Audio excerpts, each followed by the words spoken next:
alleviate some of the pain. If you go back to my 5:30 a.m. live stream, you'll see that I mentioned the Federal Reserve has until next Friday to do something for us. See, the Federal Reserve might not, quote unquote, care about stock prices, but the Federal Reserve does recognize that if the stock market falls in a weak economy, you can actually induce a recession through a stock market decline. It's exactly what happened in the dot-com bubble.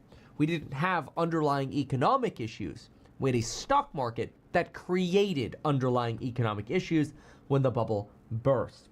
Now, the Federal Reserve wants to make sure we don't go into a recession. That is really bad for unemployment. And it's really hard to get those jobs to come back, especially in the day of AI, or the days of AI. So what happened this morning? Well, after the market's been selling off and selling off and selling off, sure enough, this morning, the Federal Reserve is unleashed to prevent a continuation of the dip. And just this morning, we get John Williams telling us that, hey, we should actually still be cutting in December. Now, it's not worth really listening to what they all say, but what matters for Williams is even though he's a dove, he's a voting member of the FOMC, and he's a mid-range dove. So he's kind of a centrist. He's like 51-49 on the dove tilt. He's not like mega dove like Myron, who's going to tell you we should always be going for a 50 basis point cut, because that's what Trump wants. Although Myron has really shaped out to be a pretty good member of the Fed so far. I think he's got very transparent ideas and good ideas. But this was impressive. And just Williams's talk alone doubled the odds that we were going to get a rate cut in December, which is great because we just got rug pulled on the October CPI data. We will not be getting CPI or inflation data for October, and we're not going to be getting a jobs or CPI report until after the next Fed meeting. That led to a lot of nervousness in markets that at a time where liquidity isn't that great, the Fed was potentially going to stay restrictive. And I think that was one of the large contributors to a lot of uncertainty with what's going on in markets. And if the Fed doesn't cut, it actually strengthens the dollar, and if you strengthen the dollar, you potentially set up for more of that Japanese carry trade, either the fear of the carry trade or that sudden unwind. It's the shifts in policy that trigger the carry trade, not a consistent movement in one direction. It's the sudden shift that you have to be careful of, which we talked a lot about yesterday. So today, we kind of got bailed out by the Federal Reserve. We're now sitting, we went as high as a 70% chance of getting a cut December 10th. Right now we sit at about a 63% chance of a cut. Now we still have a sensitive market that's still a little shock prone, but we're seeing volatility come down.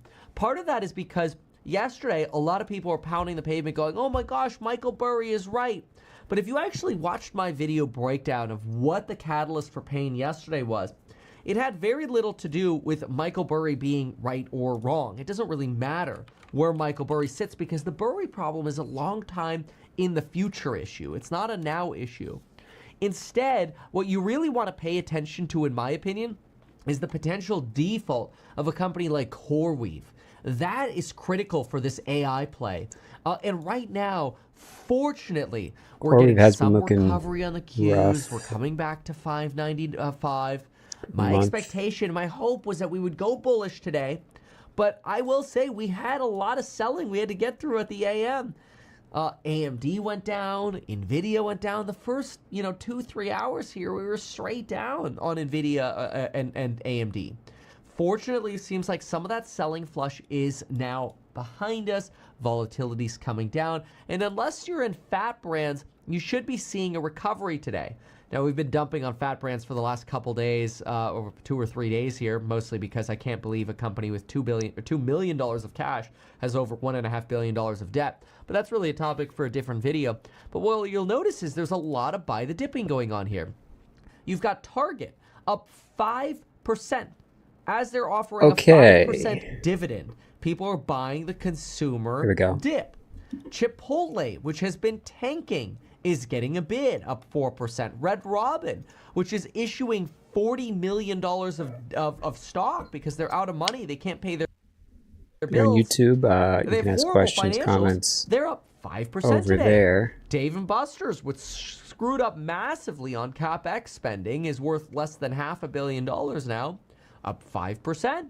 Cheesecake Factory, Macy's, a lot of these consumer beaten up stocks are rallying today. And I think a lot of it is because of the belief that the Federal Reserve is going to come prop the stock market up. And frankly, you kind of want that.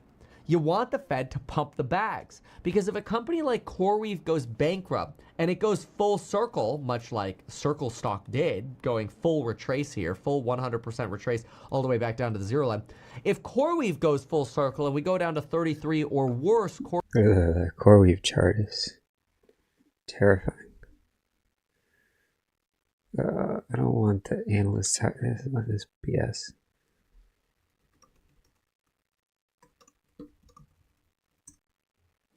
Okay. FRO.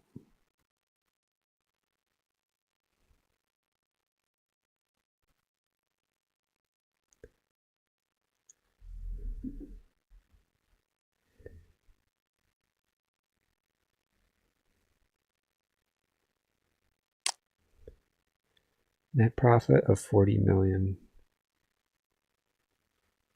Revenues of 400 million.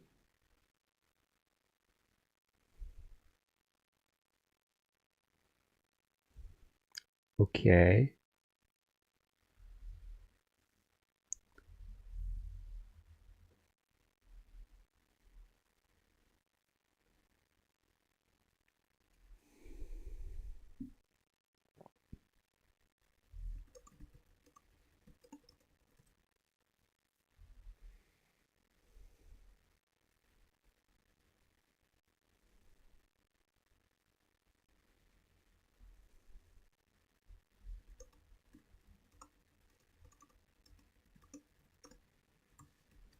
Let's make sure we understand what this company is. They do oil, ship oil around.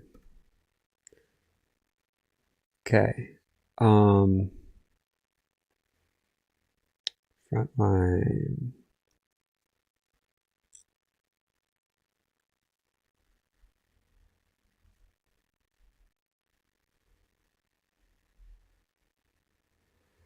In the maritime segment. You might be able to see that here. What are some other maritime stocks? FRO, and is there an ETF? There is an ETF, but I don't know what it is. ST&G.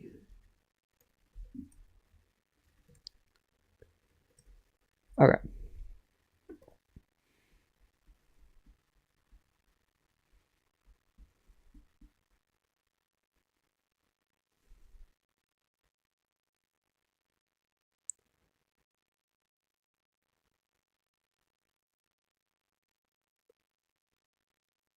Freight market strengthened as the quarter progressed because of shifting trade flows. Higher export volumes tied to OPEC production policy. Okay, well, that's enough for me.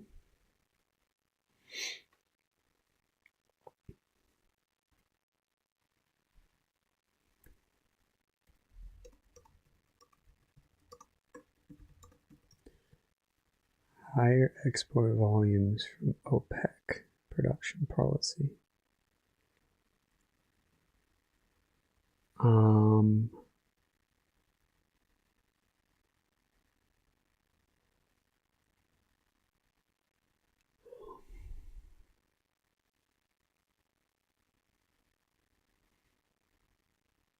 Okay.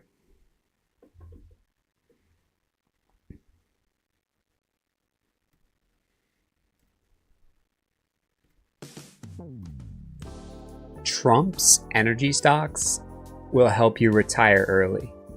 This is not financial advice, but as it stands right now, the market is choppy and it's unclear if Nvidia having great earnings and then selling off is a signal for the market going down lower. It could be.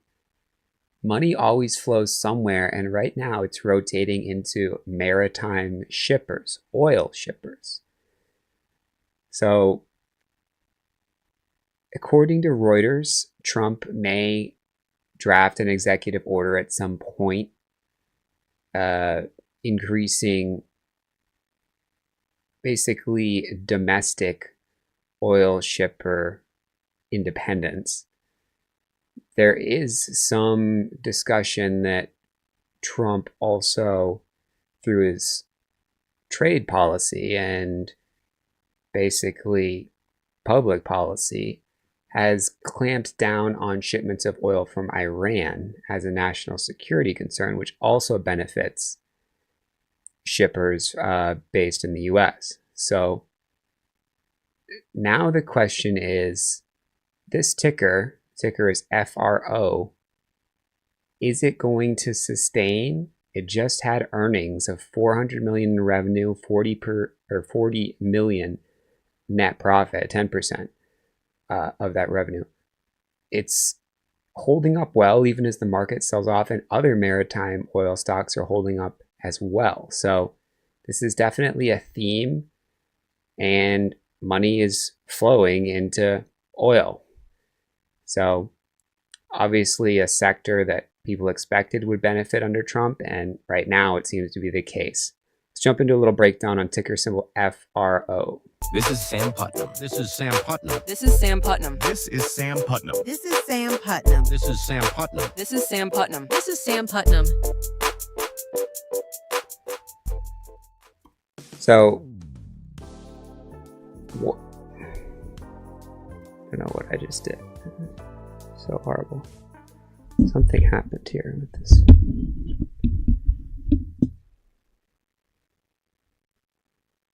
We'll just do a new one. Sorry.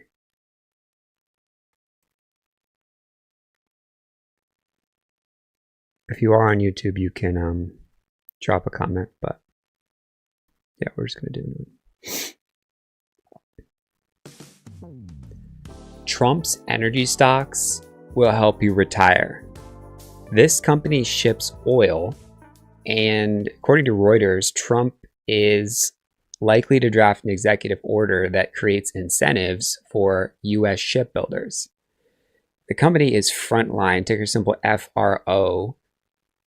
Recent OPEC production output from the U.S., so exports, OPEC basically created incentives through their policy to help companies like Frontline, and the stock looks good. Maritime oil shippers look solid. All the US-based companies, of course. And at a time when the market's really choppy and money seems to be flowing out of the big companies, NVIDIA recently had great earnings, sold off. Market sold off with NVIDIA. Money is rotating into sectors like pharmaceuticals, healthcare, and into oil shippers. Energy itself is doing okay. We can look at that ETF in a second, but let's zoom in on this company FRO, because I think it's not financial advice, but it looks like a great buy right now. This is Sam Putnam. This is Sam Putnam. This is Sam Putnam. This is Sam Putnam. This is Sam Putnam. This is Sam Putnam. This is Sam Putnam. This is Sam Putnam. So here is the company. This is the statement. Trump is planning or had planned an executive order to strengthen U.S. shipbuilding with tax credits, grants, and other incentives. So that's a U.S. initiative with China as the adversary. This is a long-term play, though. So as far as what's helped recently, there are some Trump connections, but one of the big ones has basically been OPEC. And I'm not an OPEC expert, but there are some tailwinds. So just growing oil demand for one, and a reversal of OPEC cuts have created a situation where there's more demand and the exports have increased. So that's great for this company, which literally does ship oil around. They have 70 ships. and they're operated out of Bermuda. They're on the U.S. New York Stock Exchange. So this is the company, FRO, Frontline. This, I swear to God, I was just looking at this company. Okay, here it is. So this is the chart. If we can get it over here, that would be miraculous, but it seems like we might have to pray to the Schwab gods to make that happen. So in the meantime, this is the chart, and this is what it looks like in a very confusing chart because it shows after hours, but close enough. This is the daily chart, and this is the recent earnings. So they had that 400 million revenue, 40 million net profit, and it's holding up. So that's a big deal. A lot of earnings sell off. I mean, Microsoft earnings, I've been talking about big sell off. Netflix earnings sell off. Other companies that I picked on in the past, TTD, for example, sold off again. This is, it's just rough. So there have been some gap ups, but they also have resulted in sell-offs largely. You know, there have been some exceptions, Guardian Health being one, that stayed up after they gapped up. GM also doing okay. So to have a company report earnings and hang in there, I knew this was going to happen. I can't go back to the chart because Thinkorswim is doing maintenance right now while we're talking about this, but you saw the chart while it was there. It's basically hanging out, and all we can really say is a lot of companies have reported earnings and gone sideways at best, and this is one that's hanging in there. So here we go. This is a little bit about the company, and in my infinite resourcefulness, I can pull it up over here. I'm so smart here. Okay, so this institutional ownership is a little bit worrisome. However, just the look of the chart, this is a daily chart, it looks great, and we can kind of see a flag forming here. This is the earnings right in the last few days. This is the April lows, tariff lows, and this is October 10th, notably right here. So there was a drop on October 10th, but the stock is definitely holding up, and we can compare that to. I'm sorry, this is so painful. I just cannot believe we can't pull this up. This is such fucking bullshit. Fuck. I have to re-record this and when Thinkorswim actually works.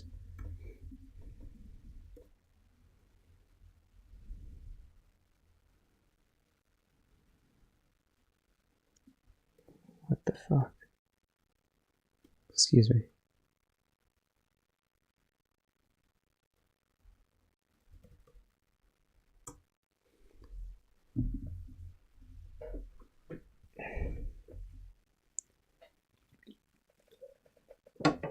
Okay.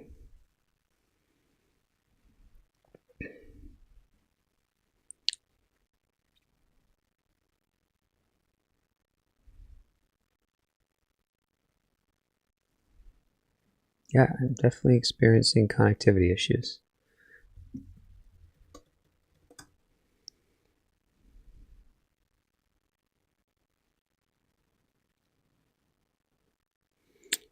Damn.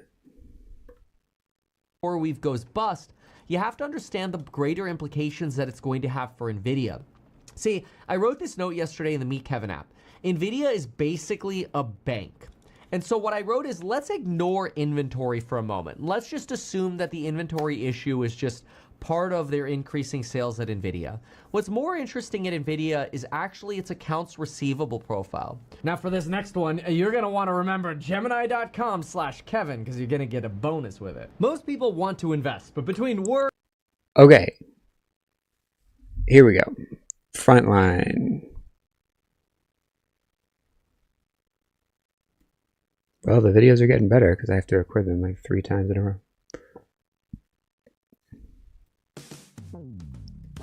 Trump's energy stocks will help you retire early. This is not financial advice, but even as the market's been chopping around, selling off, Nvidia earnings were great, Palantir earnings were great. Both of the actual reactions to those earnings were sell-offs.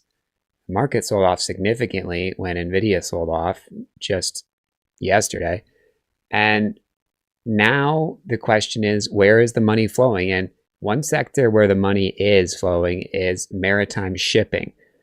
This company's chart looks excellent. The ticker is FRO. The company is Frontline, and they operate 70 ships. They're headquartered in Bermuda. They transport oil, and they're on the New York Stock Exchange. So, you know, it's not like you're investing in some shell company or something like that. They have 400 million in revenue, 40 million in profit. They just had earnings a couple of days ago, and the stock's holding up. So all systems seem to be go. And according to Reuters, Trump has plans. He may or may not actually follow through on them, right? But to create incentives for U.S. shipbuilding. So that would help Frontline as well. OPEC has created conditions where there's more demand for oil internationally, and also more demand for oil exports from the U.S. specifically. So that's OPEC cuts 101. I'm not an OPEC analyst, but that seems to be the case right now. The maritime shippers look great. The stock charts look great. Let's jump into some of those stock charts and why Frontline, ticker symbol FRO, looks like a great buy right now. This is not financial advice. This is Sam Putnam. This is Sam Putnam. This is Sam Putnam. This is Sam Putnam. This is Sam Putnam. This is Sam Putnam. This is Sam Putnam. This is Sam Putnam. All right, let's jump into a little breakdown on Frontline, FRO. This is what we got going on here. Structural tailwinds for oil shipping. So it was a reversal of OPEC cuts, in fact. So I think the simple way to talk about this is it's as simple as it sounds like. So OPEC cuts basically the supply of oil, which creates more demand to ship oil around. It's pretty much as simple as that. And then as far as the Trump connection, we can see essentially what Reuters was talking about here. This executive order to strengthen U.S. shipbuilding with tax credits, grants, and other incentives would also help Frontline. So Frontline doesn't have huge institutional ownership. It is headquartered in Bermuda, although that actually kind of makes sense for a shipper, so it doesn't sound sketchy, right? So the chart itself also looks great. It's setting up well, and you wouldn't want to buy into earnings, but it just had earnings, so all well, all ended well so far. This is what it looks like on an intraday chart, just to show you that this wick is an after hours. So you see that big line, don't worry about it, it's after hours, just sort of a random print. And there's enough liquidity here to be interesting for sure. $75 million just about a day. So this 4 is not correct either. Sometimes these numbers are laughable, but chart is setting up excellently. The price of oil isn't totally correlated with some of these tickers that are in oil. I mean, it's been going down the last few days. I mean, it will, if we just look at ExxonMobil, yeah, I mean, it's correlated there. But as far as the maritime shippers, another one is STNG, I believe. Yeah, shipping. It's holding up as well. So, like, yes, these are red days, but the price of the stock is holding up. So this definitely seems to be the sector that's doing well right now. And let's jump into a little bit about what exactly these guys have been up to. to make them do so well. So they ship oil around. We know that. They actually have a lot of different competitors. These are all these tickers. And we can take a look at those. But just want to make sure do speak to the revenue. I mentioned 400 million, net profit of 40 million for Q3. So that's good. We don't have to really jump into the daily rates for their ships and what they're renting them out as, but safe to say they're making money there. And they were able to sell one of their older tankers for 30 million. So this is an important metric, I would think, for a ship or average fleet age. If I understand correctly, that's way newer than a lot of airlines, airplanes. I could be wrong, but I'm pretty sure a lot of airlines have older airplanes than that. So it all sounds good. This is the comments from management. The summer start was subdued, but the market strengthened. So higher export volumes tied to OPEC production policy, I think, is the major tailwind. And as long as the charts continue to look good, I think this company looks good. So we could try to understand OPEC in detail, but I think that's kind of inside baseball. I mean, we're not oil traders here. We're just looking at the chart. So really what we want to make sure we understand is there's a few companies that are similar, right? And I just looked at one of them, Scorpio, but there's also DHT and International Seaways. So this is DHT right here. Sorry, my keyboard is a little tired. It's holding up super well. And then International Seaways as well, holding up as well. So they definitely are in a theme that's doing well. Money is flowing into these clearly. They all look pretty much the same. International Seaways already had earnings. DHT already had earnings, held up. And Scorpio already had earnings, is holding up fine as well. So Frontline just had earnings. I think this is the one to buy, given that recent event where it's holding. So that's the idea. If you like these ideas, hit that like button. If you want a free course on how to buy stock before they go up, hit that subscribe. And if you want to take advantage of that $19 Black Friday deal on stockscommunity.com, head over there and give it a shot. 7-day trial. This is Sam Putnam. This is Sam Putnam. This is Sam Putnam. This is Sam Putnam. This is Sam Putnam. This is Sam Putnam. This is Sam Putnam. This is Sam Putnam.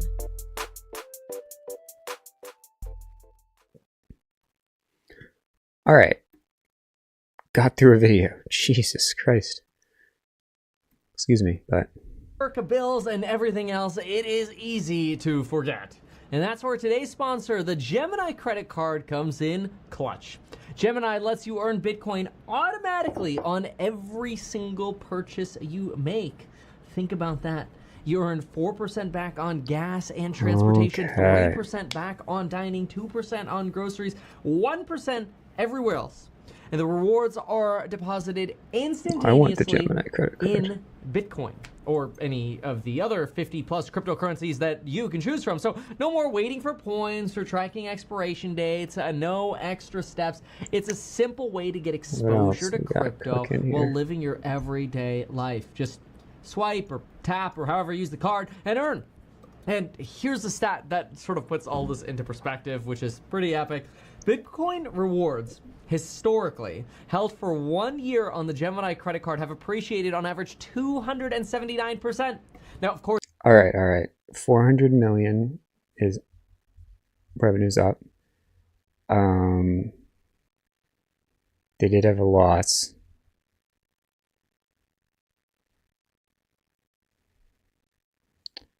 They beat consensus.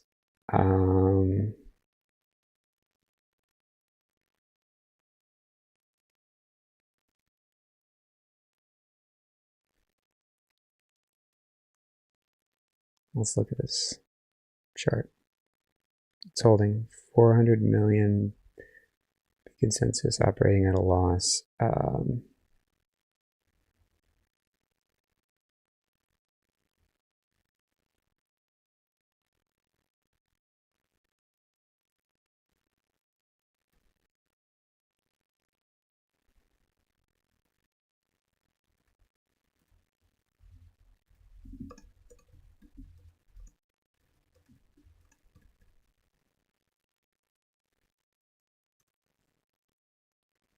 Let's just get our feet on the ground here.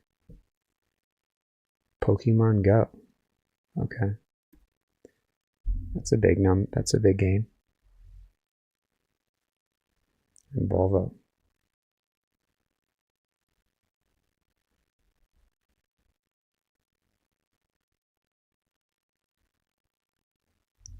What does free cash flow even mean? Does that make any sense? Like, I get revenue, but okay, how much cash do you have to be after it's paid its capital expenditures? I mean, it's a gaming company. It's not expected to have a lot of cash. What capital expenditures could they possibly have? Whatever. 400 million in revenue.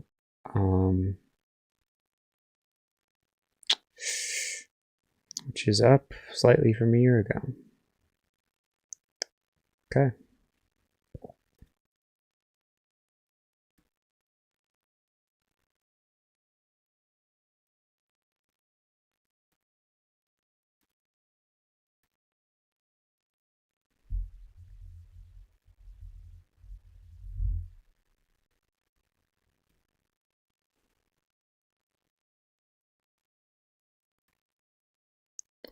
Number 29.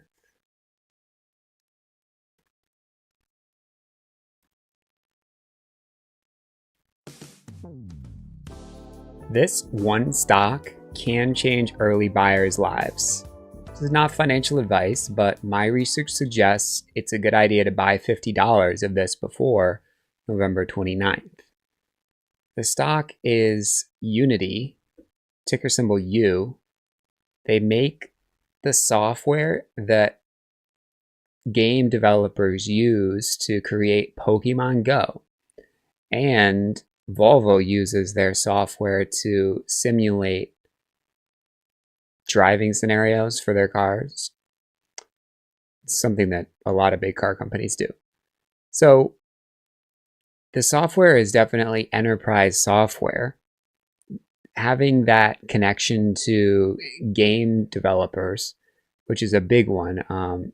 Unity gets some revenue from licenses and also some revenue from in-game monetization. So they're somewhat exposed to advertising, which is a cyclical sector. It's seasonal.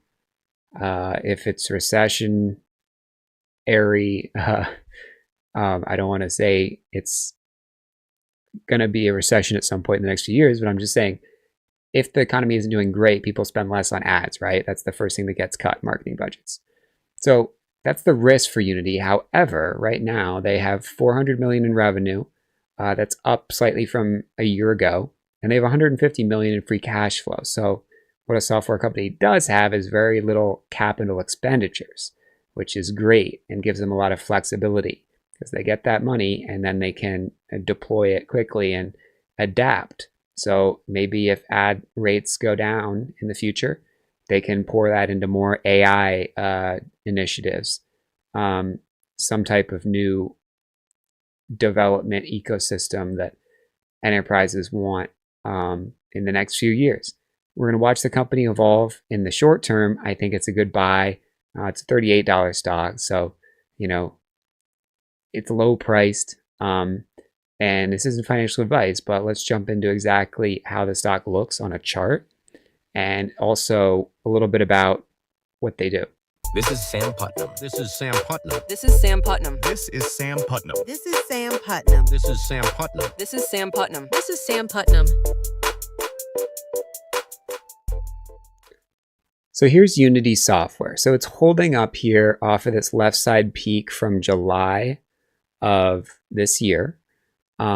This is the level right now, and it recently had earnings, and you can see that earnings was a beat, and it's still holding here after a sell-off. So this is impressive given that the market is selling off significantly, and we saw Nvidia sell off significantly after earnings. We saw Palantir have great earnings and sell off.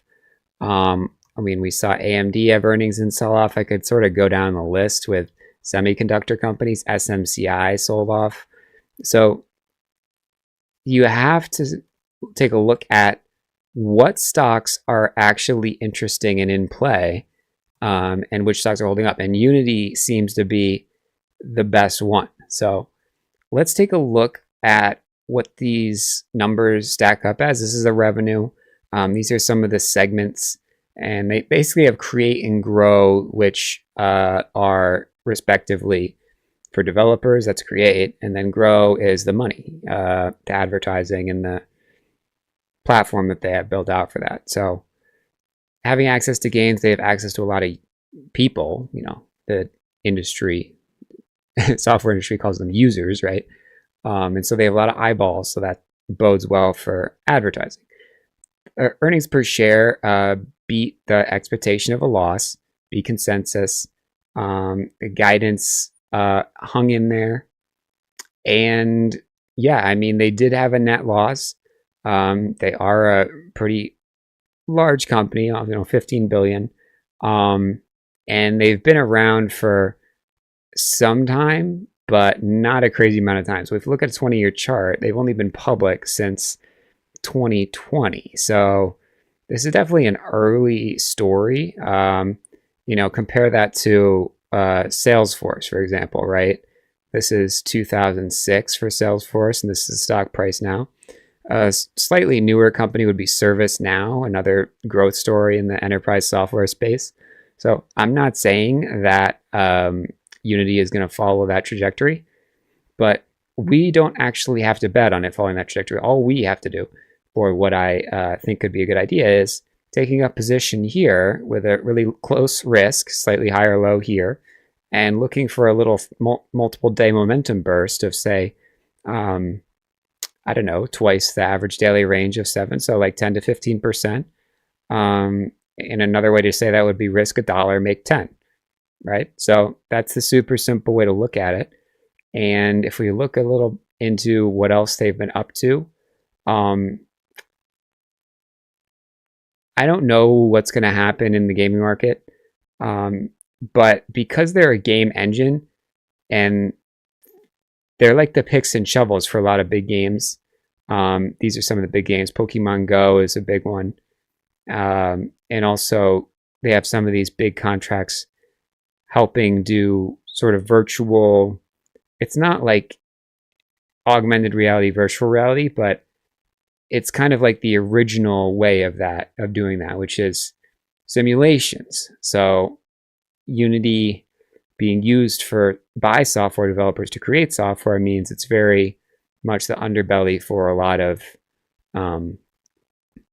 ways to take data and display it, right? So all we really have to say is, okay, this company's been around for 5 years publicly. It's been around longer before that, of course. And the revenue's fine. They're operating a loss, okay. But they have these big companies using them. And they have some free cash flow, which just sort of making sure I understand why this makes any sense. So it is a solid measure of a company's health that they do have this. Of course, all software companies have them. So I will say that, yes, it would be great to look at a software company that, I don't know, is more consumer friendly. I mean, OpenAI is planning to go public at a $1 trillion valuation. But in terms of software right now, the space is doing okay. But a lot of the companies that, of course, the big tech companies are struggling a little bit. Meta selling off, and a lot of the enterprise companies as well don't seem super strong. So that's been the case for a while now. I'm not just picking on Salesforce and ServiceNow. It's actually a lot of companies that follow this trajectory of doing super well in the bubble, where a lot of companies raise money, and then selling off after the COVID and 2021 bubble, and just now turning up. So it's not indicative of Unity itself. Could they pull a Carvana and have a crazy run basically double. I don't know. I mean, they already did double, right? So notably, they're holding up right now. And if we look at a lot of other companies, they're selling off more than Unity. So that's the idea. If you like these ideas, hit that like button. If you want a free course on how to buy stocks before they go up, hit that subscribe. And if you want to talk about your portfolio, head over to stockscommunity.com. $19 trial offer. This is Sam Putnam. This is Sam Putnam. This is Sam Putnam. This is Sam Putnam. This is Sam Putnam. This is Sam Putnam. This is Sam Putnam. This is Sam Putnam. Okay.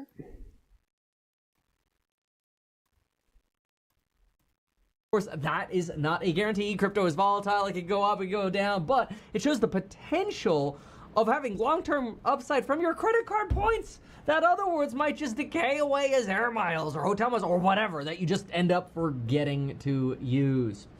Now, you're getting cold, hard crypto the way you want. And you can check your eligibility with no impact to your credit score. And I just saw a study or something that said, a study's not it's a charitable word for this, but people who rent have more crypto than people who own homes. So do what you will with that information. So this is an AI surgery company, ISRG.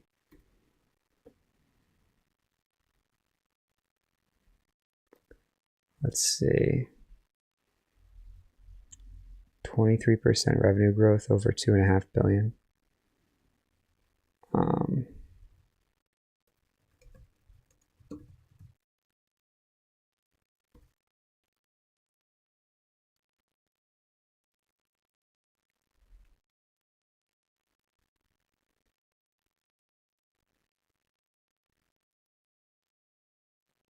Surgical robots. They were the leader in surgical robots.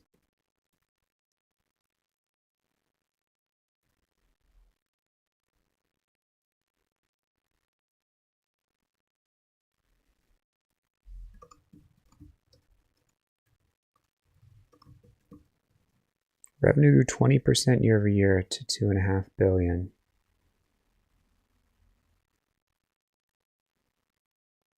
They raised its full year guidance.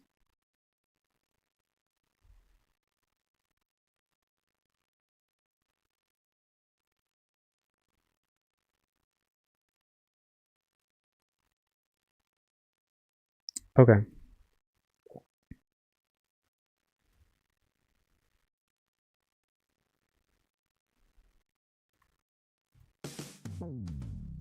Buy every share of this stock you can.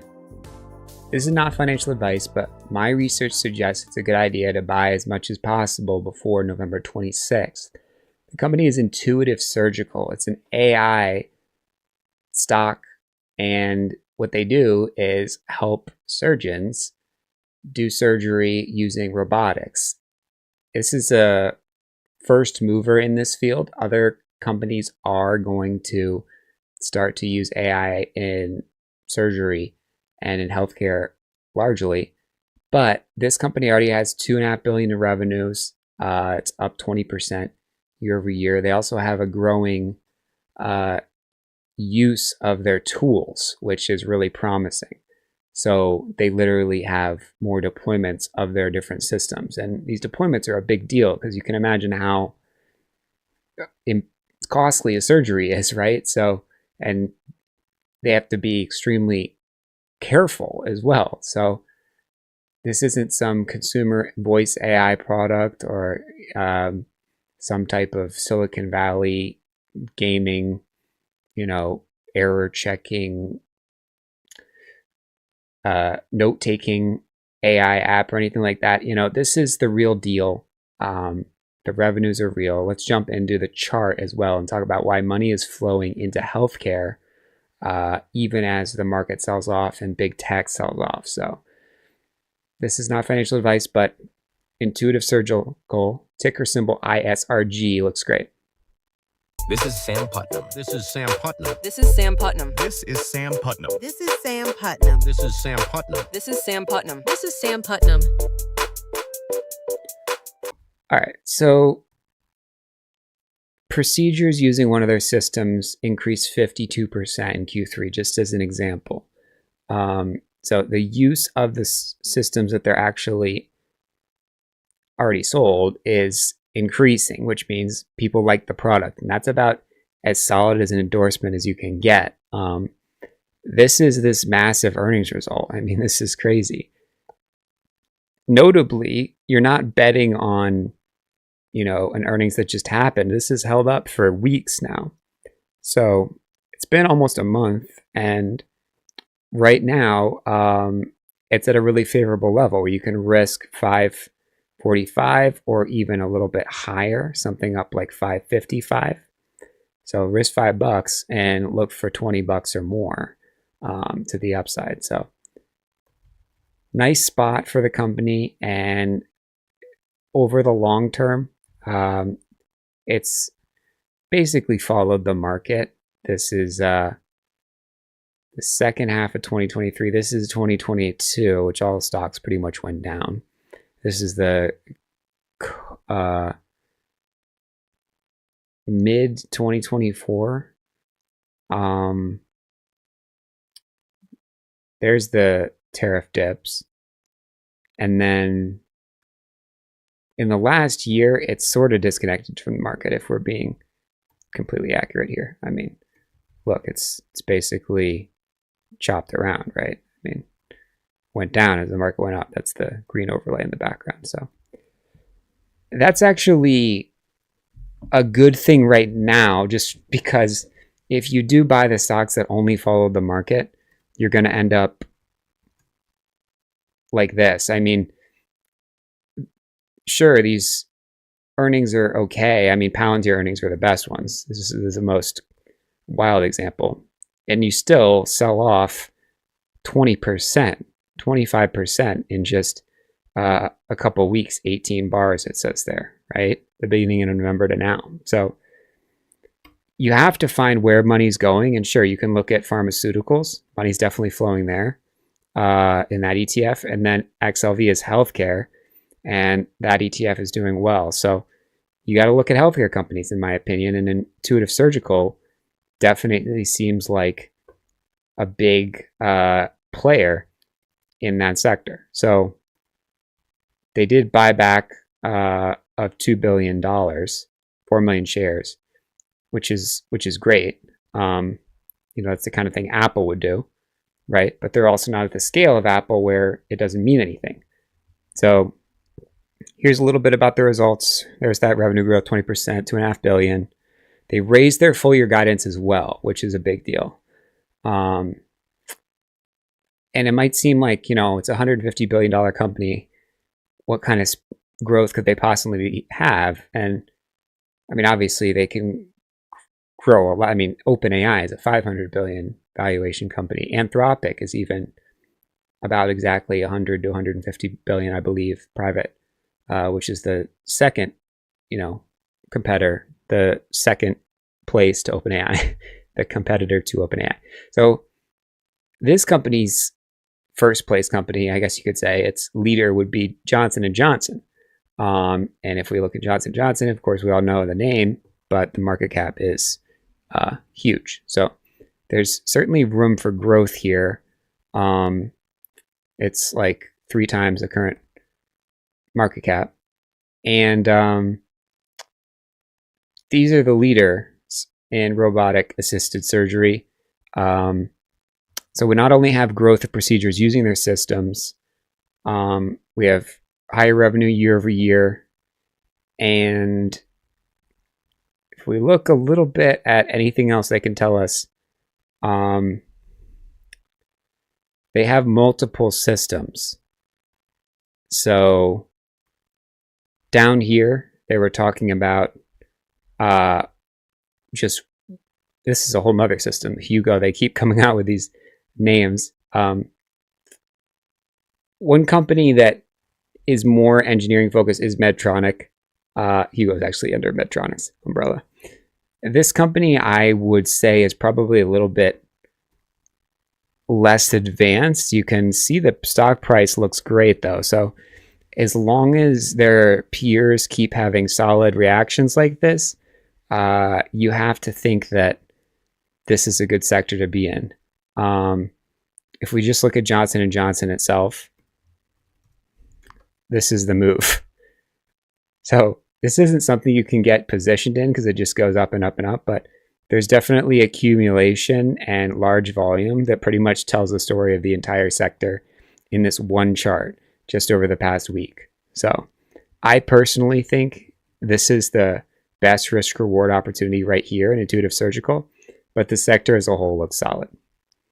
So that's the idea. If you like these ideas, hit that like button. If you want a free course on how to buy stocks before they go up, hit that subscribe. And if you want to take advantage of our Black Friday $19 Discord membership, head over to stockscommunity.com. I'll see you in the next one. This is Sam Putnam. This is Sam Putnam. This is Sam Putnam. This is Sam Putnam. This is Sam Putnam. This is Sam Putnam. This is Sam Putnam. This is Sam Putnam. Okay. What else we got cooking here? There is no annual fee, so head to gemini.com/Kevin to apply. And when you're approved and spend $3,000 in your first 90 days, you'll get $200 as a bonus in Bitcoin just for Bitcoin using bonus. that link to sign up. Again, that is gemini.com/Kevin, or click the link in the description down below. What's more interesting at NVIDIA is actually its accounts This is receivable another profile. You're going to energy notice that stock. accounts receivable on January 26th showed that 33% of their top customers had receivables outstanding, 33% of total receivables outstanding at NVIDIA were from their top customers. Concentration, right? That concentration has nearly doubled. You're now at 65% of your receivables are concentrated in your Okay. top 4 customers. 99% Now, in my institutional opinion, owned. while a top customer could be a company like Microsoft, I think Microsoft has plenty of cash to pay for their bills. But a company that I don't think, Let's chill on that.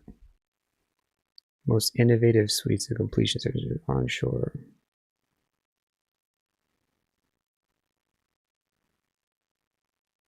I have no idea what these guys do. They sound like a software company, but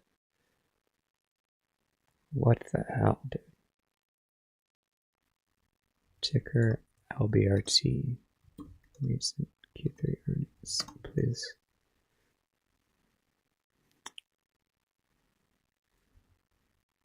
The ticker is LBRT, dude. Pull up Q3 earnings.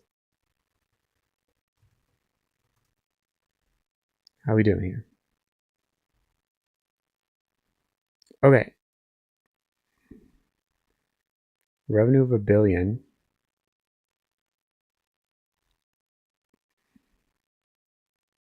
Record pumping efficiency and increased tons of sand sold from its mines.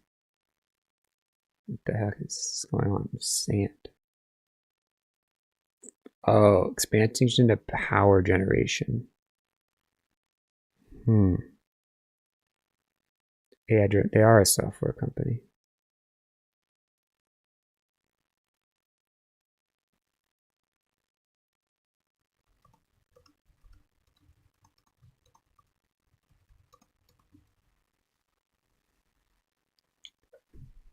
Liberty Oilfield Services.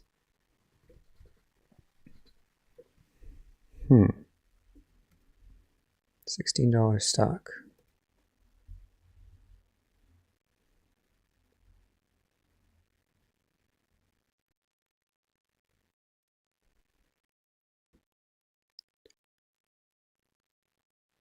So fracturing is fracking, right? I mean, come on.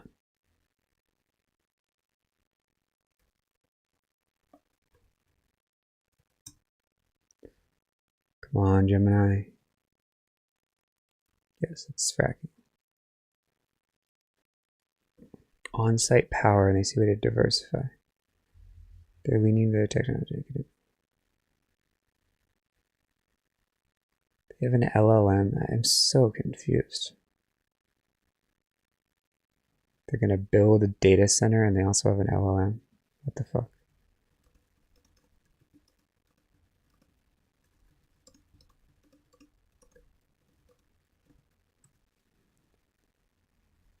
Oil field services.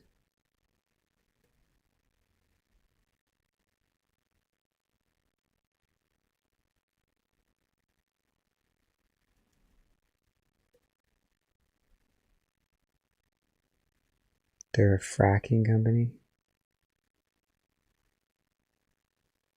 They must just be a holding company, pretty much. Or a services company.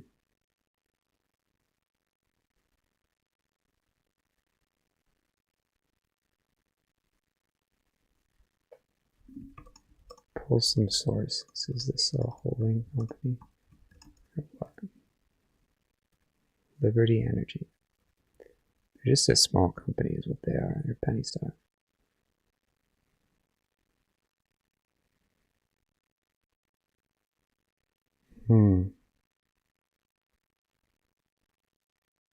Earnings is a slight miss. Serious miss. Fracking.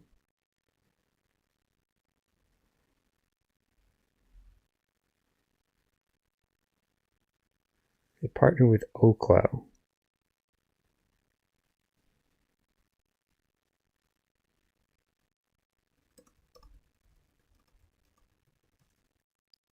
Somehow they don't have dilution. This is so sketch.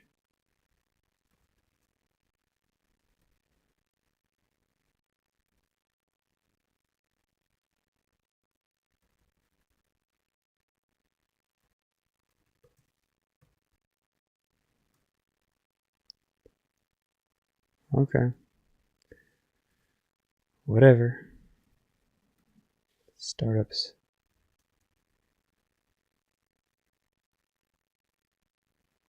Liberty provides natural gas generation and load management. Oklo provides the nuclear.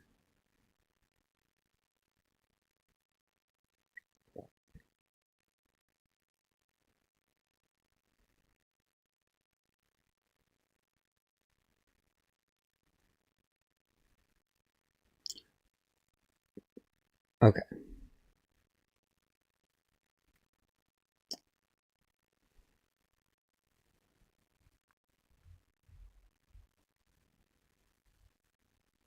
Let's jump into a little breakdown here. November 29th.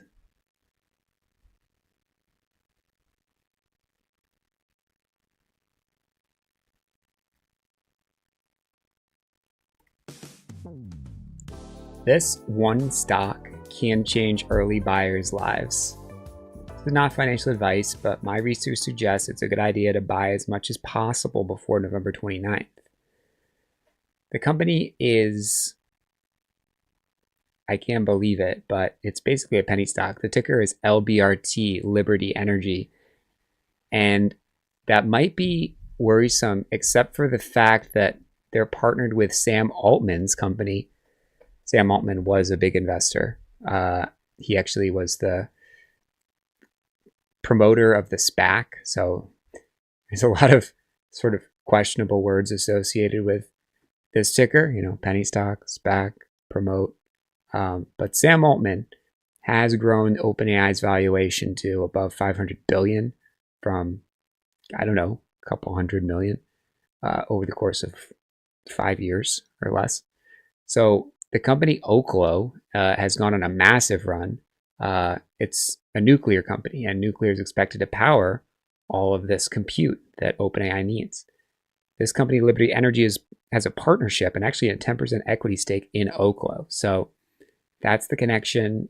Liberty Energy does fracking, and the natural gas is expected to be a bridge until we get to nuclear. So these are all playing into the energy ecosystem. Liberty also does some load balancing, which is really important to balance different power sources. At any one time, power has to be equivalent on the receiving end as well as the generation end. So Liberty can help with that. Let's jump into a little bit about the company and that partnership. This is Sam Putnam. This is Sam Putnam. This is Sam Putnam. This is Sam Putnam. This is Sam Putnam. This is Sam Putnam. This is Sam Putnam. This is Sam Putnam. Okay, so here's the company. This is the 10 million. They committed 10 million to Oklo in 2023, which was a significant bet. I mean, if we look at Oklo in 2023, there was not a lot cooking here. So this is just the beginning of 2024. There was $7 stock, and now they're in the hundreds. So 2023 was basically, they were a fledgling company with no volume. And if we look at the volume on Liberty, volume also increased in 2025 a little bit, but it's sort of just held. So their growth has not really been on the back of Oklo. It's sort of been separate. And the spike, you can see they don't really follow the market, is based on earnings that aren't even that great. I mean, it's a net loss. But we have to look at how a chart actually trades. And the fact is, this is holding over that earnings level. So buyers want it, provides a super solid risk reward, risk $1, make $5. And we can jump into what this company does. They do fracking, and they help Oklo with the load balancing, the reliability and scale aspect of providing nuclear for a data center. So they're the gas generation part, nuclear's from Oklo, and that's the partnership. So we'll see if it actually happens, but being at the center of data centers is a massive spot for a penny stock. I mean, they're $16, so maybe they're a penny stock, maybe they're not. Some people say a penny stock is up to like $10 or so. So we'll see what happens. I mean, there's certainly risk. 1 gigawatt is a lot, but it's not a lot for big companies. I mean, a lot of these solar companies are preparing 1 gigawatt deployments. So, yeah, I mean, here's the revenue. It's actually down year over year. This is what's so interesting. The revenue is down 20% year over year. It's still over $1 billion. And the net loss is definitely a miss. I mean, this is a significant drop in EBITDA. All the numbers are down, but as we've learned, stocks that have great earnings can go down. Palantir went down, Nvidia went down. I don't know about as we learned, but as recently demonstrated, stocks that don't have good earnings can go up just because of the expectations and market conditions. So market conditions dictate that, hey, we're super extended from tariff lows. People don't want to buy Nvidia, especially with the concern about the circular financing and the, maybe they'll be able to sell some more chips into China. That was the recent news as of Friday. But, even look at Elon joking about, the market size with Jensen there, and whether it's a gazillion, use the word gazillion, and Jensen said, stop that. Like, we're not joking, But all these deals with OpenAI are kind of the butt of jokes right now. So to have a company that's, another growth story, money has to flow somewhere, and it's flowing into stocks that are not really fundamentally valued. I mean, Oklo is sort of the poster child not being fundamentally valued. This company has no revenue, and it went from 20 to 150 and then pulled back. And it's not like some tiny penny stock either. I mean, the volume is insane. It had $26 million of volume up here for $100 stock. So that's in the billions per day of dollars traded. So Liberty is not traded that much, but it's definitely traded enough where it's liquid enough. So $20 million a day or more here. So you can put a couple $100,000 in there with a click of a button and not move the stock. So we'll see what happens, but this is basically the growth story for this company. Is they've hit record pumping efficiency. So even though the amount that maybe the demand is down for natural gas or for whatever they're fracking, I assume it's natural gas. I don't know if you can frack someone else. Someone who's an expert is going to come for me in the comments, but refinery efficiency, I know, is a big deal for oil companies. Record pumping efficiency seems like a big deal for this. And this cost, they have these new pumps is apparently increasing their margins as well. So everything is getting better, faster delivery, hydraulic efficiency boost. And it seems like in the future, they're going to have more efficient natural gas pumping abilities, pumps, and also this pivot to power generation for data centers also means they're going to have huge demand here, assuming, this OpenAI and other hyperscaler compute demand is real. So they also increase their dividends. So management confidence right there, not just holding the cash. So that's the story. It kind of checks out, even though the revenue is down. So if you like this idea, hit that like button. If you want a free course on how to buy stocks before they go up, hit that subscribe. And if you want one-on-one help, head over to stockscommunity.com. This is Sam Putnam. This is Sam Putnam. This is Sam Putnam. This is Sam Putnam. This is Sam Putnam. This is Sam Putnam. This is Sam Putnam. This is Sam Putnam. All right. So that's Liberty.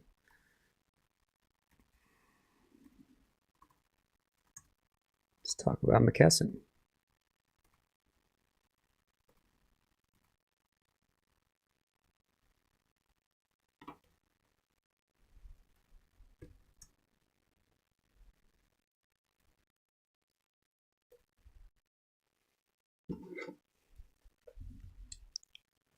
Have a little bit of a AirPods snafu here. It's all good, but you know how it is. Okay.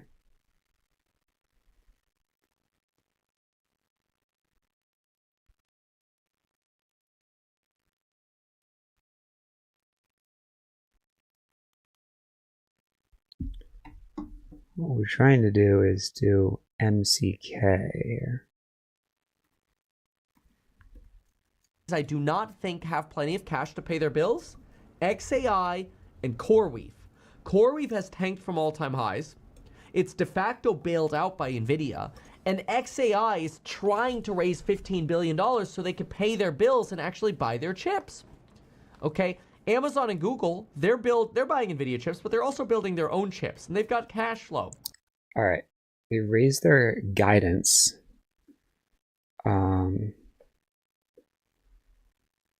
Institutional holders are increasing their positions. Healthcare supply chain management.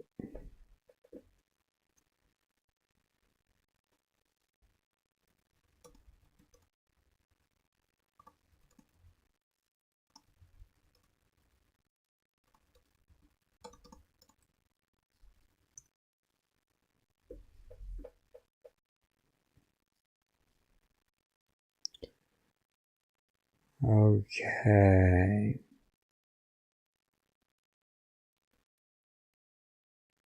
This is a lot of info. I'm freaking out here. Let's just go back to the earnings. Combine them. Medical distribution. Fucking stop, please.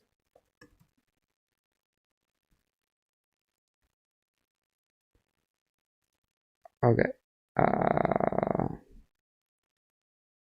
100 billion, up 10% year over year, slightly below estimates. And raise their guidance. I'm arguing with bot. I think I've hit a new low. In the YouTube comments, not ChatGPT. ChatGPT is not a bot. Okay, it's one of the largest drug distributors in North America.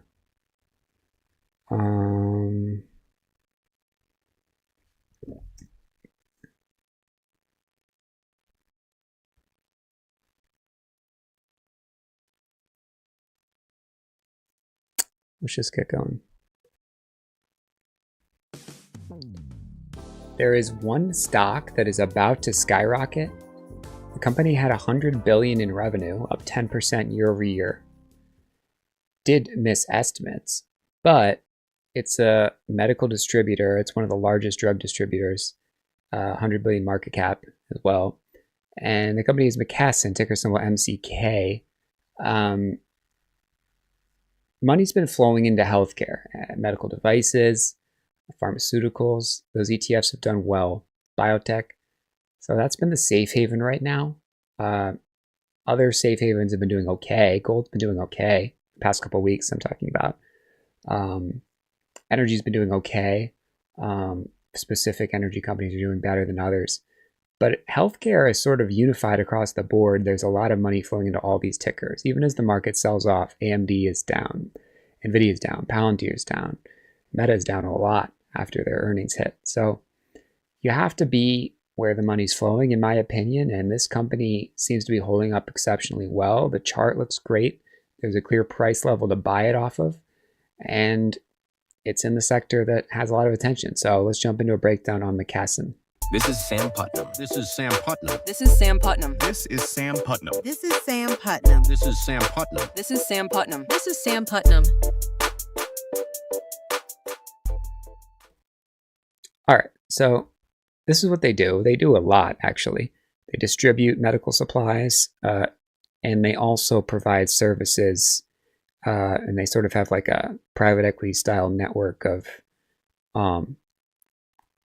connecting doctors and patients and distribute drugs. So that's the company, $100 billion company. They have some institutional owners that recently increased their positions, which is a positive. And this sector as a whole has just been crushing it. I mean, McKesson, this is the chart. It's not like you can buy it up here because it's like, if we look at any given day, you know, maybe you can buy it, but in general, when it's just marching up like this, it's not super easy. So there are certain opportunities to buy it right here, maybe, right, when it's coming over this level. But we're not talking about hindsight here. I'm talking about an opportunity right now where it's again coming up on this level and recently had earnings and is holding on those earnings. So that's the idea. You can see the earnings per share slightly beat. And most charts, if you look across the market, do not look like this. I mean, even if we just pull up some stocks that have done exceptionally well over the past year, A-Lab being one of them, down significantly. This is a semiconductor stock. And if we want to pick another stock, for example, Chevron in the oil, you can't really buy a falling knife like that over the past week. I mean, sure, money's flowing into oil, but that chart looks rough.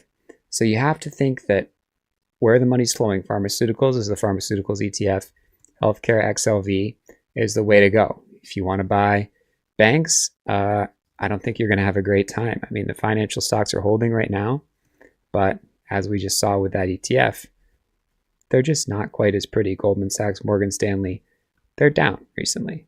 So in my opinion, healthcare and specifically McKesson is a super strong pick for a move upward in the near future. And we can jump in and talk about this company's earnings, but I don't think the earnings are really the story here. I think it's the rotation of money into the sector as a whole, because even though the revenue was up 10% year over year, was below estimates. So this is just another data point adding to the story of Q3 earnings this year, which is that earnings that, you know, came out well. Palantir earnings per share was double the estimate or expected, right? Significant sell-off. So people are selling into positive news. And by people, I mean big funds, high net worths, whatever. NVIDIA earnings, of course, beat on guidance as well. Big sell-off. The only stocks that are really holding up are Apple and Google as far as Mag 7 stocks. And even still, I mean, the sold off. This is kind of holding on by the seat of its pants. Google doing a little better. But Amazon coming down a bit as well, even after what looked like a solid hold for a while there. So money's getting sucked out of the Mag 7 and it's getting thrown into pharmaceuticals and stocks like McKesson. And we can see that in the charts pretty clearly. So that's the real story, even though the earnings aren't great. This is the business shift as a whole. Oncology cancer centers, which is expected to grow, sadly. And then they are a big distributor of drugs, so that's expected to grow slightly. as well. So I don't know the long-term, direction of this company. I don't know if it's worth holding for the next year. But I do know that if we look at all the different segments they have, business solutions, supply chain, logistics, basically they help ship medical devices all around. And they make a lot of money doing that. So they're even in other countries, Norway. So in Canada, a little bit. I don't know even if we can expect a big run up like it's had. I mean, this has already been a crazy run up, 30% just since August, which might not seem like a lot, but when you look at the market as a whole, since August, 30% sounds pretty good when the market went up 4%, right? So it's a slow moving stock, 2% a day. But what are you going to do? Buy Pfizer, right? Which moves faster, but has just gone sideways and sold off on earnings and looks horrible. A lot of these stocks, Novo Nordisk moves faster as well, but in the downwards direction. So I think it's okay to look at these slow moving stocks right now. It's not just healthcare. There are slow moving stocks in other sectors as well that are kind of holding up. I mean, Caterpillar was holding up. It moves 3% a day. And it's still actually holding up at this level above the earnings pullback and this moving average. So these are examples of massive companies that are traditionally very boring names. I mean, Caterpillar, like look at Walmart, for example. Walmart is another one that's had a great earnings recent reaction. It moves 3% a day. And money's flowing into this company because money can't find another place to go. So McKesson, I think, is a good one based on not only how the chart looks, but also based on money going into that sector. So that's the idea. If you like these ideas, hit that like button. If you want a free course on how to buy stocks before they go up, hit that subscribe. I post that in the post section once a month. And if you want help for $19 for 7 days, that's a Black Friday deal. Head over to stockscommunity.com. This is Sam Putnam. This is Sam Putnam. This is Sam Putnam. This is Sam Putnam. This is Sam Putnam. This is Sam Putnam. This is Sam Putnam. This is Sam Putnam. Okay. We're getting there. Slowly but surely. So, what is this? This is MCK. So that leaves the one and only.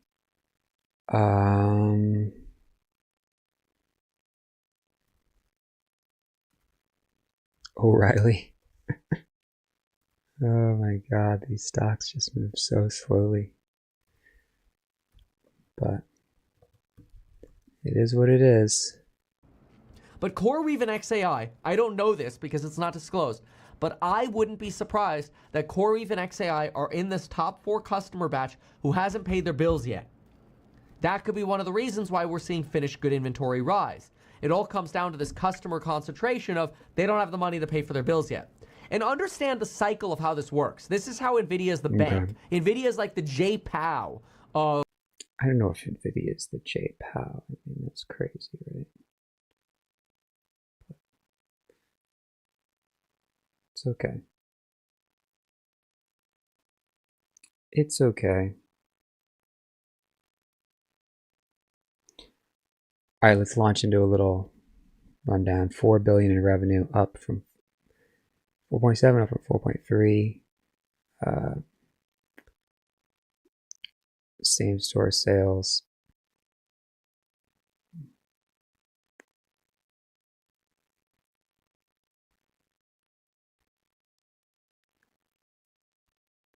And a share buyback.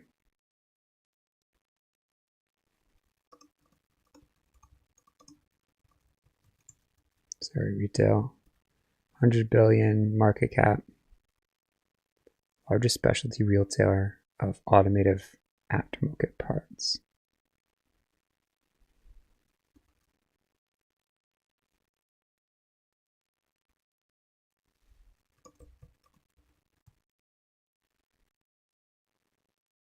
Just a little sanity check here that AutoZone and Advanced Auto Parts, are they doing well? Yeah, I mean, they're holding up recently. Okay.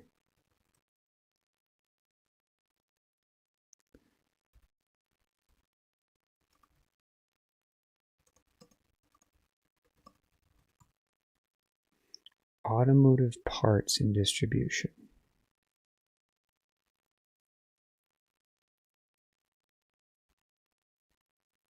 I don't think there's an ETF for this.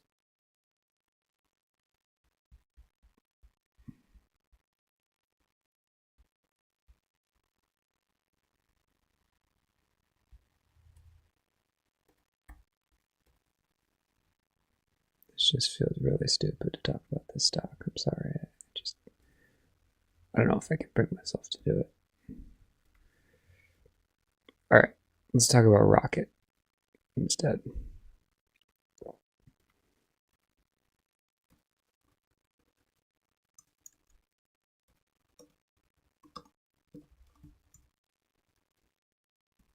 Rocket Mortgage.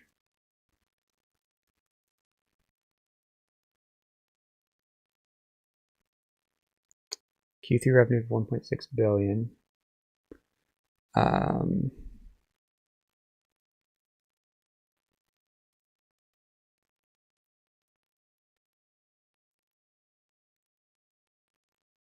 Revenue beat guidance.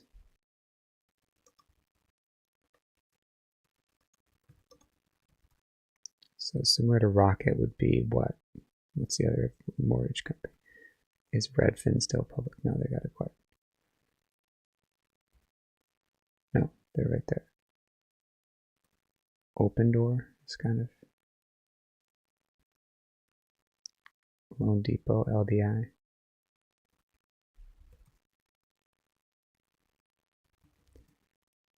Redfin looks good. Zillow looks bad. Rocket Mortgages look holding in there.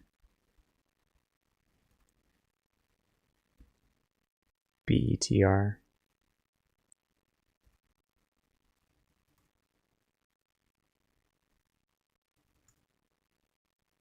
Okay.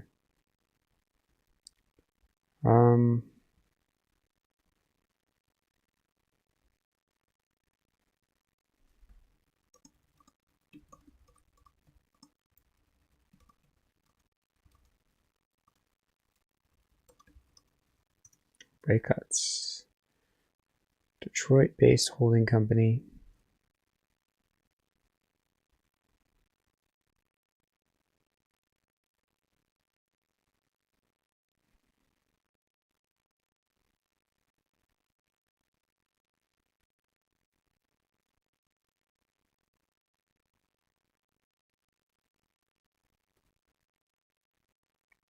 This thing is just crushing.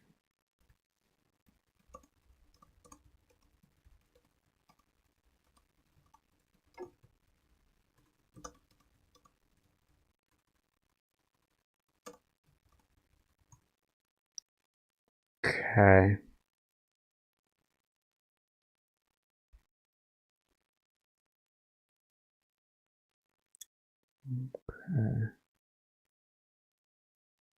Increased origination volumes.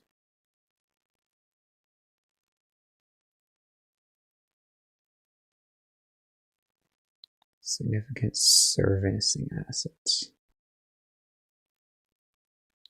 Okay.